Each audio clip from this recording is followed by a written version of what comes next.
Muy buenos días. En esta oportunidad, junto con mi compañero, vamos a desarrollar un tema bastante importante, como es el caso de ejercicios empleando de líneas de transmisión, empleando la carta de Smith. Hemos optado por colocar ese título tan genérico, dado que este tipo de ejercicio está compuesto, se puede presentar distintos aspectos que requieren de análisis. Entonces algunos de esos aspectos se van a llegar a tocar en esta presentación, los cuales van a ser explicados evidentemente de manera específica. Bueno, para comenzar vamos a resolver el siguiente problema, que dice lo siguiente. Para la línea, calcular su eficiencia suponiendo que la línea está acoplada a la carga, es decir, que la impedancia de la línea es igual de 50 ohmios, o la impedancia de la carga, perdón. Efectúe sus cálculos para el inciso A, línea con pérdidas, inciso B, línea sin pérdidas. Después suponga que la línea sigue desacoplada, pero que las pérdidas son muy pocas. Y finalmente, inciso C, evalúe su eficiencia con coeficiente de atenuación Juan alfa, que es igual a 0. Antes de comenzar con la resolución de este problema, es importante explicar que va a haber muchos valores que los vamos a llegar a considerar como conocidos, datos que estamos considerando que el problema nos está dando. No obstante, este problema tiene dos resoluciones. Esta es la segunda, y simplemente en esta oportunidad nos estamos basando en la resolución que el enunciado nos está pidiendo. Si ustedes quieren conocer de dónde llega a salir los valores que aquí los vamos a llegar a considerar como conocidos, pues estos han sido muy bien explicados por parte de otros compañeros en otra presentación. Entonces su presentación, el link de su presentación va a estar colocado en comentarios de este video. Entonces, si ustedes quieren conocer eso, simplemente entren a ese link que va a estar ahí y pues van a llegar a conocer. Bueno, acá comenzamos lo que dice una de las consideraciones más importantes. En los casos de inciso A e inciso B no hay voltaje reflejado porque el coeficiente de reflexión es igual a 0. Tomando en cuenta eso, procedemos con el inciso A, que nos dice que es una línea con pérdidas. En ese caso, el voltaje incidente en la carga es 0.707 con un ángulo de menos 180 grados voltios. Esto es considerado como un valor conocido. Ahora continuamos con el voltaje total a la entrada de la línea, que es nada menos que voltaje total a la entrada igual a 1, que de la misma forma lo consideramos como un valor conocido. Procedemos con la impedancia de entrada, que es igual a la impedancia característica de la línea. Por lo tanto, aquí tenemos que hallar lo que es la potencia de la carga y la potencia de la entrada, que están justamente denotados por estas ecuaciones, cuyas variables son datos conocidos para nosotros, que sí nos está dando el problema en este enunciado. Entonces lo único que tenemos que proceder a realizar es colocar nuestros valores en estas ecuaciones, meter a la calculadora y sacamos los valores correspondientes, que el primero, la potencia en la carga, nos da 5 miliwatts y en la potencia en la entrada 10 miliwatts, dándonos finalmente una eficiencia que es nada menos que la potencia de la carga dividida entre la potencia de entrada del 50%. Entonces, ¿cuál es una de las conclusiones que podemos generar al visualizar ese resultado? Pues que al haber una atenuación de 3 dB, la potencia inicial se reduce a la mitad de la carga, ¿no? Podemos ver que se reduce a la mitad. Procediendo ahora con el inciso B, nos está hablando de una línea sin pérdidas. ¿Y cuál es la respuesta que se genera a eso? En este caso, al no haber atenuación, la potencia de la carga sería igual a la potencia de entrada y por ende la eficiencia llega a ser del 100%, sin importar la longitud de la línea de transmisión. No obstante, esto hay que tomarlo pues como un caso ficticio, algo que evidentemente en la vida real existe más probabilidades de que no se llegue a dar. Inciso C, hablamos ahora de una línea desacoplada con un coeficiente de atenuación igual a 0. En este caso, la eficiencia se va a llegar a hallar con esta ecuación. 1 menos el coeficiente de reflexión, cuyo coeficiente de reflexión, como podemos visualizar aquí, dice del ejercicio anterior, que ha sido obtenido por parte de mis compañeros en su presentación. Entonces, aquí estamos hallando ese valor que ellos han obtenido, y pues nos da un valor de esto elevado al cuadrado 0.075, que restando 1 menos esto, nos da un valor del 92.5% de eficiencia del sistema de transmisión. Que finalmente, para fines comparativos, las eficiencias encontradas en este ejercicio, pues nos basamos a la siguiente tablita que tiene los datos para la línea desacoplada, con los datos que nos estaba dando el problema. Cuando presenta pérdidas, pues presenta 47% de eficiencia, y cuando no existe pérdidas, el 92.5% que ha sido encontrado en este caso. Cuando la línea está acoplada, pues consideramos que la impedancia de la línea es igual a la impedancia característica, por ende estos son igual a 50 ohmios, y la eficiencia obtenida con pérdidas es del 50%, y sin pérdidas llega a ser del 100%. Entonces estos han sido los resultados obtenidos anteriormente cuando estábamos iniciando con la resolución de este problema, y pues aquí podemos ver las diferencias que existen, ¿no? Bueno, pasamos a otro ejercicio que nos dice el enunciado, el VSWR, que se refiere a relación de onda estacionaria. Entonces, en cualquier problema que vayamos a ver VSWR, es preciso saber que se está refiriendo a la relación de onda estacionaria. Bueno, dice el enunciado, el VSWR de una línea sin pérdidas vale 2 bajo ciertas condiciones de trabajo. ¿Cuánto vale la eficiencia de la línea? Haga una gráfica de la eficiencia en función del VSWR, y bueno, hay que generar conclusiones respecto a lo que vayamos a obtener visualizando esa gráfica. Bueno, ahora sabemos que la gráfica está dado en el eje Y por la eficiencia y eje X por VSWR, y por la siguiente ecuación, de tal forma que variando los valores de VSWR entre todos los valores que tenemos en el eje X, podemos ver que la gráfica efectivamente va a ir decreciendo, lo cual nos quiere decir algo. Entonces, ¿cuáles son las conclusiones que se puede sacar de esto? Básicamente son 3. La primera nos dice que cuando VSWR es igual a 2, nos da un resultado del 88.88% de eficiencia de valor obtenido. Entonces se puede observar que para obtener más del 90% de potencia entregada a la carga, el VSWR puede valer desde 1, que va a ser el 100%, hasta un valor aproximado, hasta los 1.7.8 más o menos, .192 nos dice. Lo que quiere decir que no es necesario luchar demasiado para que VSWR esté cerca de la unidad, puesto que un valor cercano a 2 generará valores satisfactorios, es decir, que hasta aquí, hasta el 90%, se van a llegar a considerar valores satisfactorios de potencia entregada. Más adelante, como les di anteriormente, cambiando los valores de VSWR en la ecuación, nos va a llegar a generar valores de eficiencia que van a ir por debajo del 90%, van a ir decreciendo, lo cual evidentemente ya se van a llegar a considerar como valores que no son satisfactorios de potencia entregada. Entonces, en un caso general práctico, también habrá que considerar la longitud de la línea cuando la atenuación acumulada sea significativa, pues la eficiencia será menor al disminuir la potencia que realmente incide sobre la carga. Entonces, básicamente estos son los 3 puntos básicos que se ha podido llegar a generar de lo que es la gráfica en función a esta ecuación, ¿no? Bueno, pasamos a un aspecto bastante importante, que es el uso de la carta de Smith para líneas con pérdidas. Bueno, es bueno saber que cuando estamos hablando de estos aspectos van a llegar a intervenir algunas consideraciones que hay que tomarlas muy en cuenta. ¿Qué quiere decir? Que cuando se llega a tomar en cuenta esa consideración y efectivamente vemos que se aplica a nuestro caso de estudio, podemos aplicar todas las ecuaciones que son propias de este caso. Por ejemplo, ¿cuál es la consideración más relevante cuando hablamos del uso de la carta de Smith para líneas con pérdidas?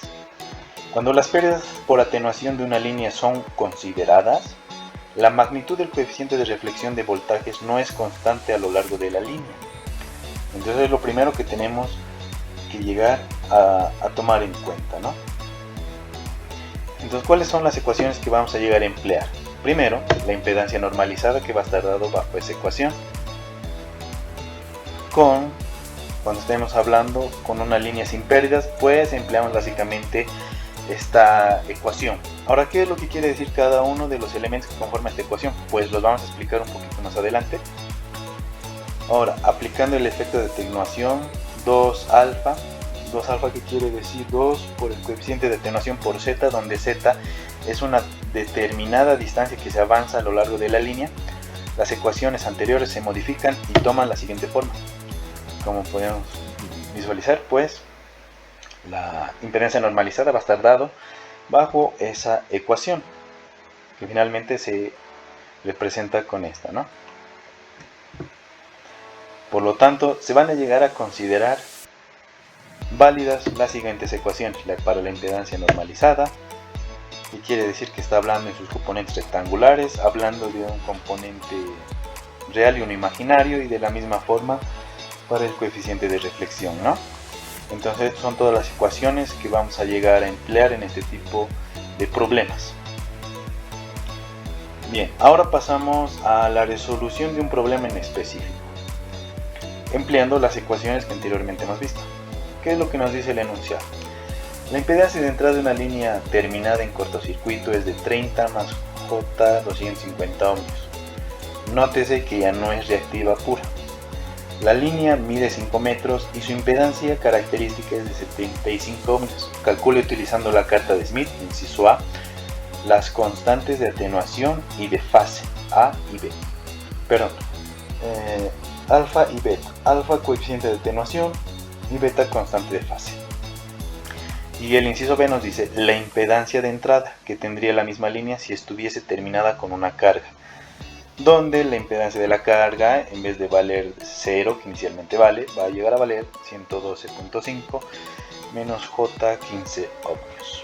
Entonces, cuando este vale 0 nos está diciendo algo, y cuando tenga este valor nos está diciendo otra cosa, que evidentemente se va a llegar a reflejar cuando estemos utilizando la carta de Smith para graficar el comportamiento de esta línea de transmisión en base al inciso A y el inciso B. Entonces comenzamos con el inciso A. Comenzamos calculando lo que es alfa y beta, que evidentemente nos referimos al coeficiente de atenuación y a la constante de fase. Entonces, ¿qué era lo primero que tenemos que hacer? Normalizar las impedancias con la siguiente ecuación, tomando en cuenta que evidentemente, como el inciso A, estamos trabajando con los valores que podemos visualizar en la figura, donde primeramente nos dice que va a llegar la impedancia de la línea de la carga, es igual a 0. Entonces, para normalizarla, lo único que hay que emplear es la ecuación donde la impedancia terminada en cortocircuito es de este valor, 30 más J 250, dividido entre la impedancia característica de la línea, lo que nos da este valor, 0.4 más J 3.33. Ahora, ¿cómo se va a reflejar esto en la carta de Smith? En la carta, la carga se va a llegar a ubicar en el punto A, y el punto B se va a llegar a representar a la impedancia de entrada. Para encontrarlo, evidentemente,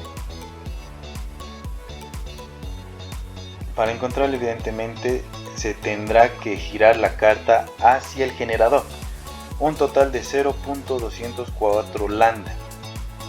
De allí la longitud de la línea, que va a llegar a estar denotada por la longitud 0.204 lambda, que va a ser igual a los 5 metros que tiene nuestra línea de transmisión, que sacando lambda pues nos da un valor de 24.5 metros.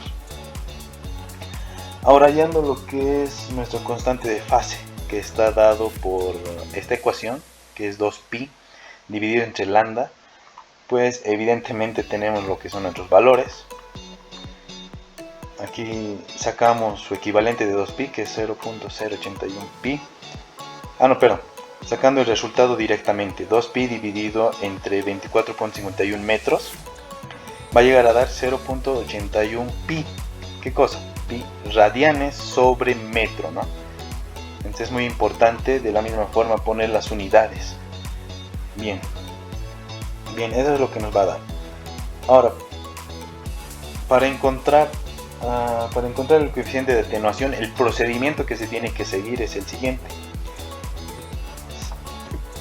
Se va a realizar una regla de 3, donde tenemos que notar que si en la línea no habría pérdidas, el punto B habría quedado en el mismo círculo que el punto A, que es una situación que vamos a ver cuando estemos trabajando con nuestra carta de Smith. Ahorita estamos hablando de manera con las ecuaciones, no obstante cada una de estas ecuaciones nos está diciendo algo que se tiene que plasmar en la carta.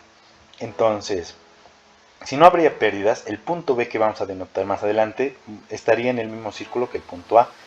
Pues ahí en ese caso la resistencia de entrada valdría 0.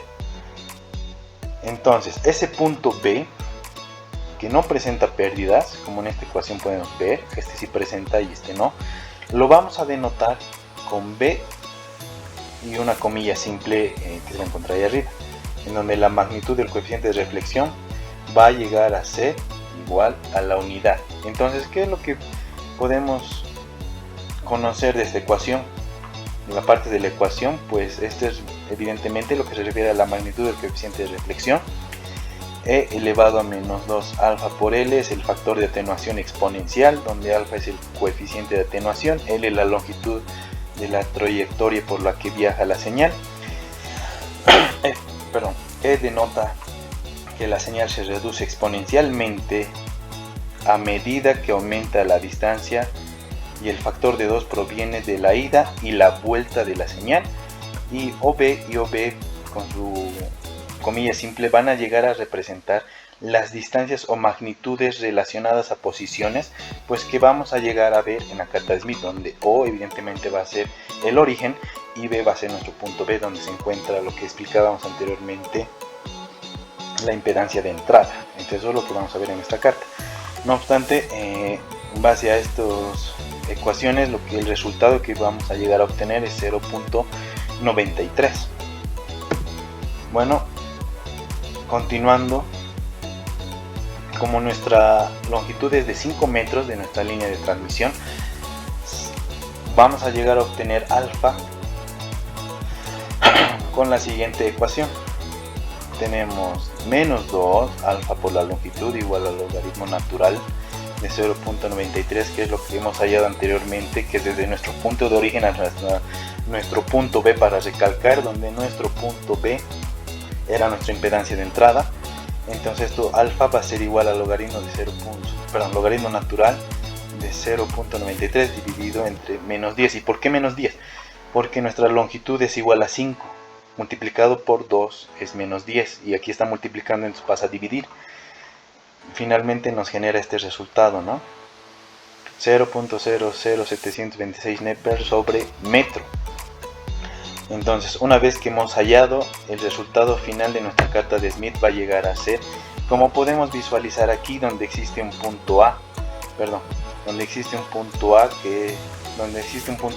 y nuestro punto B. Nuestro punto B se refería representaba la impedancia de entrada. Como decíamos que estábamos hablando de una línea de transmisión que puede presentar pérdidas y que no puede presentar pérdidas. Cuando presenta pérdidas, nuestro punto B va a estar exactamente en este punto, pero como estábamos también considerando una situación donde no presente pérdidas, que va a estar denotado por B con comilla simple, y que hemos dicho que estaría dentro de la misma circunferencia que nuestro punto A, entonces el viaje que va a realizar entre nuestra impedancia de entrada y nuestra impedancia de salida va a ser hacia el generador. ¿Qué distancia? Pues la distancia que al principio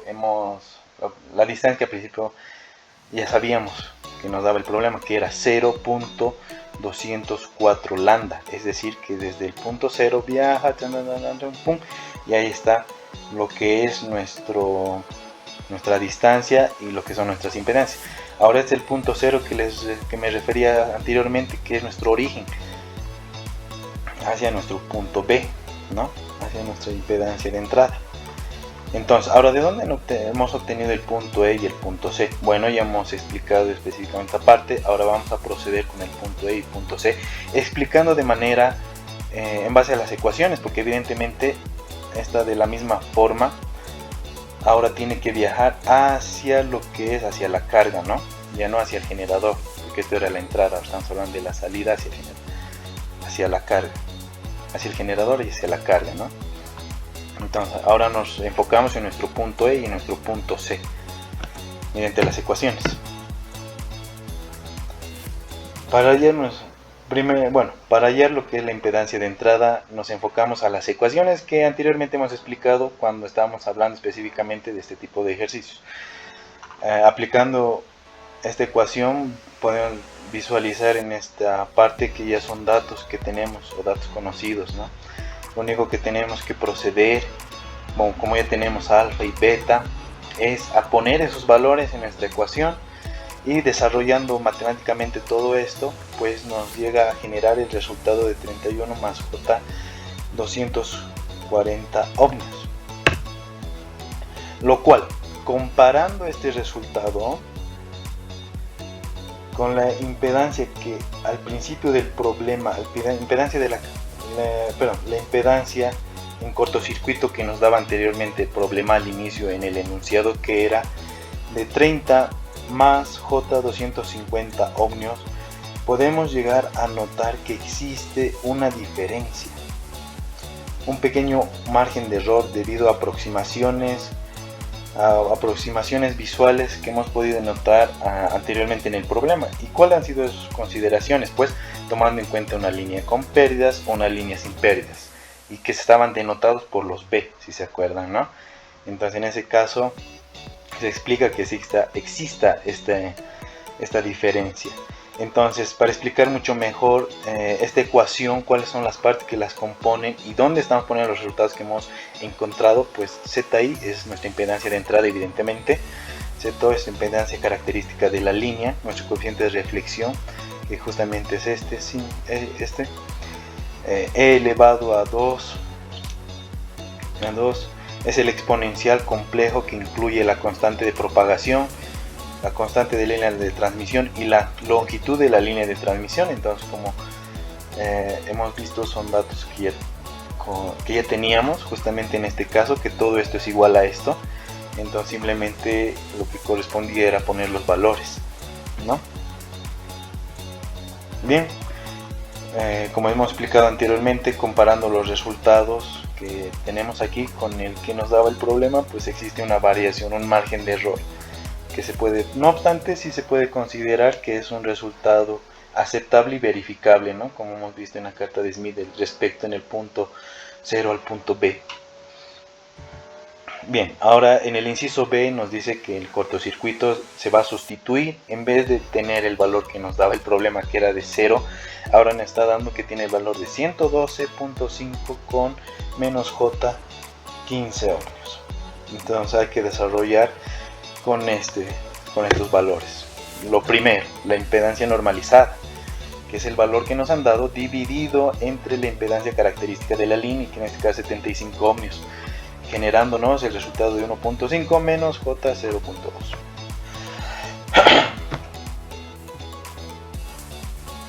Y este va a llegar a ser nuestro punto C en la carta, esta impedancia de la línea. Porque ahora estamos hablando justamente desde la carga hacia el generador en este inciso B. Entonces este es el inciso C como nuestro punto de partida, lo veremos, ¿no? La primera análisis ha sido desde el generador hasta la carga. Entonces, ¿dónde estaría nuestro punto A? Pues obviamente en el generador, y nuestro punto B en la carga. Ahora, como estamos haciendo viceversa, pues nuestro punto inicial, que en este caso lo vamos a adelantar con C, está en la carga, y nuestro punto ABC, nuestro punto D estaría en lo que es el generador. Entonces aquí trazamos el circuito PL constante, suponiendo primero que la línea tiene pérdidas, y avanzamos hacia el generador una distancia pues que ya la conocemos, que es de 0.204 lambda, que es la longitud de la línea. De este modo la impedancia de entrada va a ser nuestro punto D.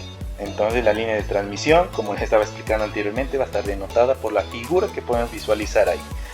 Esta impedancia característica, impedancia de entrada, que va a ser el punto D, nuestro punto C, nuestra impedancia de la carga y todo lo correspondiente.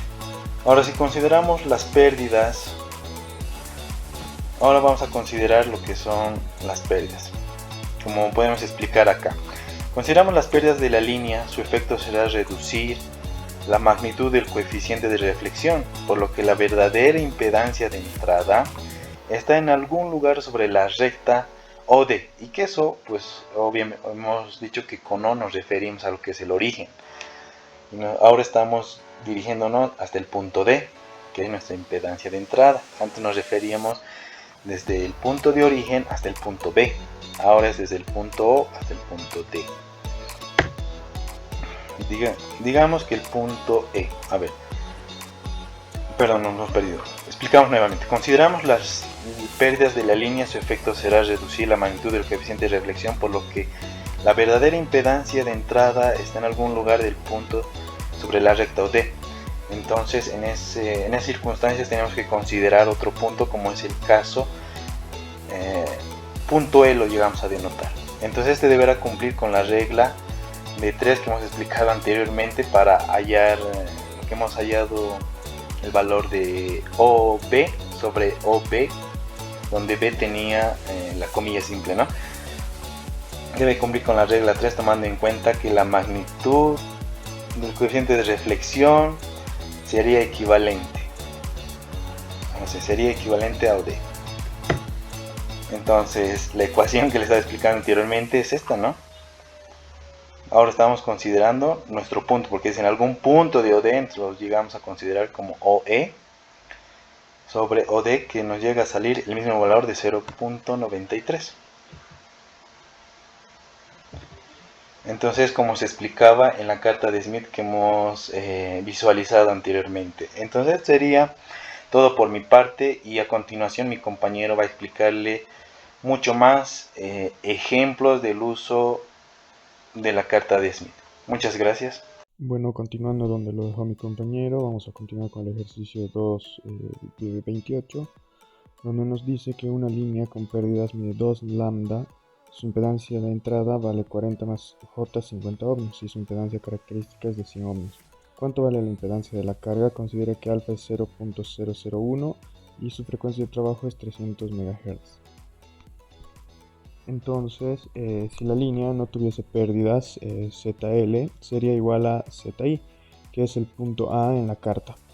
Entonces, haciendo ecuaciones, ZI nos sale que es 0.4 menos J 0.5. Para la situación sin pérdidas, la magnitud de P sería constante e igual en proporciones al radio unitario de la carta, o sea 0.52. Si consideramos las pérdidas a partir desde la carga y desplazarnos hacia el generador, la magnitud P debería ir decreciendo en el sentido opuesto. Al partir desde el generador hacia la carga, la magnitud de P debería crecer paulatinamente, de manera que para este ejercicio el punto correspondiente a ZL debe estar en algún lugar sobre la recta AC. Bauticemos este punto aún desconocido como D. Ahora debe cumplirse la siguiente relación, donde OA igual a Euler menos 2 alfa por L por OD. Reemplazando los datos, tenemos que es igual a 0.996 o prácticamente cerca a la unidad. Los dos puntos A y D se confunden en la carta, lo cual conlleva un resultado casi idéntico para ZI, tanto considerando pérdidas como ignorándolas. Con esto se demuestra que cuando una línea tiene muy poca atenuación, como la de este ejercicio, en donde alfa L es igual a 0.002 y NP es igual a 0.017 decibelios. Es válido y suficiente analizarla como si tuviese pérdidas. Entonces verificamos esta conclusión analíticamente con las siguientes ecuaciones. Reemplazando los datos que nos da el problema, obtenemos que el resultado es 40.22 más J 49.92 ohmios, que prácticamente es igual a Z sobre L, ¿no? El acoplamiento de impedancias, en muchos casos prácticos, a altas frecuencias, la atenuación de la línea y su corta longitud son tales que permiten analizarla como si no tuviese pérdidas. Bajo esta consideración, el factor que influye sobre la eficiencia de transmisión de potencia a la carga es el grado de acoplamiento que hay entre esta y la impedancia característica de la línea. Es claro que una línea de transmisión actúa como un transformador de impedancias, pues entre el generador y la carga se pueden ver muchas impedancias diferentes, según el punto intermedio elegido. En la ecuación establece esta relación compleja de transformación de impedancias que escribiremos ahora en función de z, ambas ecuaciones. Bueno, por su parte, igual esta ecuación establece la misma relación que en función de z y está dada de la siguiente forma. El acoplamiento de impedancias que se busca debe garantizar el coeficiente de reflexión de voltajes sea cero y que en consecuencia el VSWR sea igual a la unidad cerca de la carga. Este acoplamiento se puede realizar usando un transformador de lambda cuartos en serie con la línea, o bien conectando en paralelo a la línea principal uno o más segmentos de la línea cortocircuitados. Para acoplar una línea hay varias opciones. Aquí en el inciso A tenemos un intercalado en serie, un tramo de lambda cuartos de impedancia característica Z sub a una distancia IA de la carga. En el inciso B, conectando en paralelo un stub de longitud LI a una distancia I1 de la carga. En el inciso C, conectando dos stubs en paralelo y en el inciso D, empleando tres stubs. A los segmentos de la línea cortocircuitados B, C y D se les llama stubs. Comúnmente, por su función en castellano, se les puede llamar equilibradores de impedancias. O bien, como se usan tramos pequeños de línea para poder ser considerados como sin pérdidas, cuya impedancia de entrada es puramente reactiva. También se les puede designar como equilibradores reactivos, algunos prefieren llamarlos espolones. En general, cualquier dispositivo empleado para acoplar una línea o adaptar su impedancia, como también se dice, es simplemente llamado acoplador o adaptador. Con él no solo se logra obtener una óptima transferencia de potencia a la carga, sino que al eliminarse las reflexiones o casi dentro de cierto ancho de banda de frecuencias, la transmisión de señales digitales también se beneficia y los ecos analógicos se reducen o desaparecen. Otra razón por la que se busca el mejor acoplamiento posible es que, por ejemplo, en sistemas de radiotransmisores de alta potencia existe el riesgo de rompimiento eléctrico del dieléctrico entre los conductores o de sobrecalentamiento. Si se emplean voltajes y corrientes demasiado elevados, un sistema acoplado requeriría niveles inferiores de transmisión para tener el mismo alcance o resultados y sería más seguro. Acoplamiento con una sección de lambda cuartos. Suponiendo que la línea tenga muy pocas pérdidas y aproximando a alfa igual a 0, en la siguiente ecuación se reduce a esto, ¿no? En función de z, si la longitud de la línea es lambda cuartos, entonces menos beta z será igual a menos 2pi entre lambda por menos lambda entre 4, que será igual a pi medios. La función tangente tiene infinito cuando su argumento vale pi medios, que es igual a 90 grados. Por lo tanto, la impedancia de entrada de esta línea de longitud lambda cuartos sería igual a esta ecuación, ¿no? A la primera.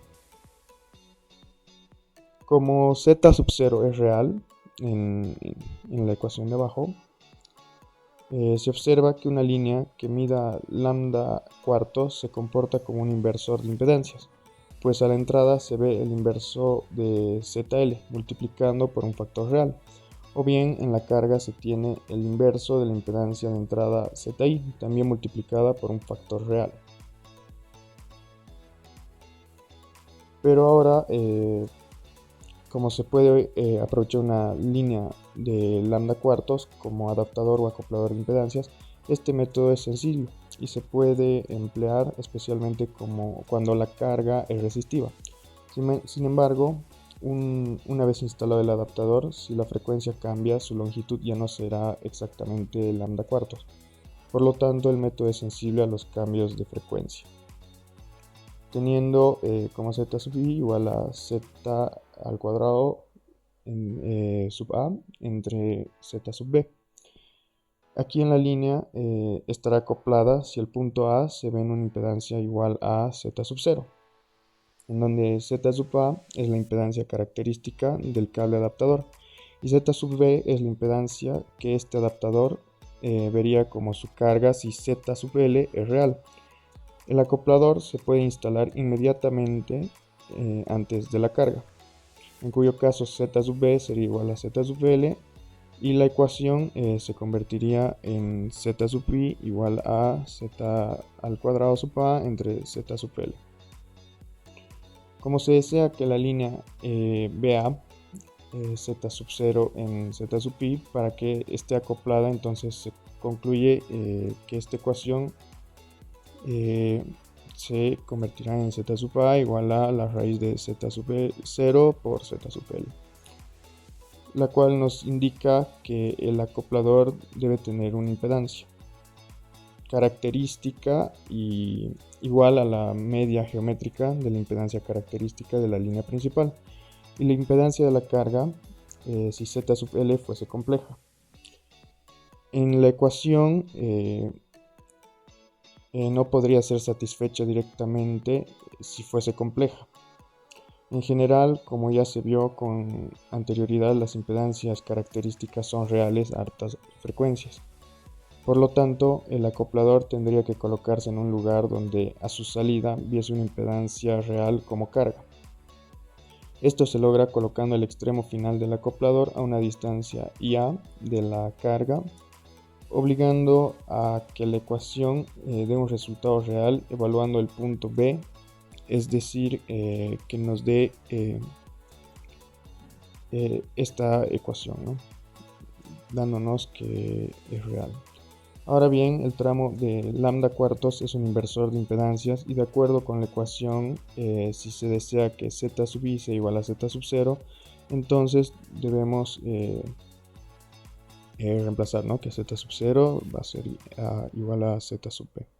También debemos recordar que la impedancia característica de una línea depende del dieléctrico entre sus dos conductores, de manera que, por ejemplo, si se tiene un cable coaxial no es necesario usar el tramo de lambda cuartos.